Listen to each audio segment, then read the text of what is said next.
হলো কি, জামিনে মুক্তি পাওয়ার পর যদি সে কোনো ধরনের কোনো অপকর্ম করে তার সাথে সাথে আইনের আওতায় নিয়ে আসা হবে।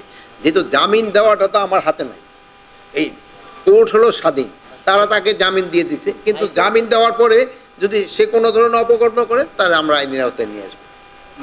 পুলিশের সংখ্যা আপনি যেটা বলছেন এটা সত্যি কথা বলছেন, আমরা কিছু রিক্রুট করা হইতেছে এই পয়েন্টটা, প্লাস আমরা এক্সট্রা পুলিশ কিন্তু এখানে দিয়ে রাখছি, প্রায় 900 মতো এইভাবে দেওয়া আছে না, 650 দেওয়া আছে।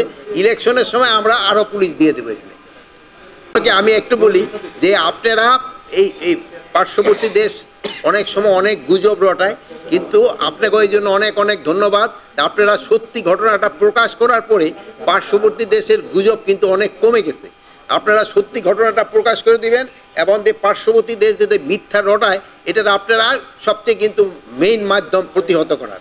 আপনারা যদি সত্যি ঘটনাটা বলেন যে ওরা যে পার্শ্ববর্তী দেশে যে ঘটনাটা বলতেছে এটা মিথ্যা, তো এটা কিন্তু সবচেয়ে বেশি ইফেক্টিভ হয়। যেই কাজটা আপনারা করে যাচ্ছেন ভবিষ্যতেও করবেন, এই জন্য আমি আপনাদের ধন্যবাদ দিই। দুষ্কৃতিকারীরা অনেক কিছু বলবে, আমরা দুষ্কৃতিকারীদের যেন কোনো কার্যক্রম যেন তারা চালাতে না পারে, ওই জন্য যত ধরনের ব্যবস্থা আমরা নিব। এই জন্য আপনাদের সাহায্য এবং সহযোগিতা দরকার। নির্বাচনের ক্ষেত্রে হলো কতগুলি ফ্যাক্টর আছে, যেমন একটা হলো মেইন ফ্যাক্টর হলো জনগণ যেসব নির্বাচনমুখী হয়ে যাবে সেই সময় অনেকেই চেষ্টা করলেও কিন্তু কিছু করতে পারবে না। তারপর হলো এই যারা নির্বাচনে অংশগ্রহণ করবে এই পার্টিগুলি, তাদেরও কিন্তু একটা বিরাট কাজ রয়ে গেছে এই আইন শৃঙ্খলা রক্ষা করার জন্য। তারপরে আমাদের রয়ে গেছে ইলেকশন কমিশন, তাদের একটা বড় ধরনের কাজ রয়ে গেছে। তারপরে আমাদের রয়ে গেছে প্রশাসনে যারা আছেন তাদের একটা বড় ধরনের কাজ রয়ে গেছে।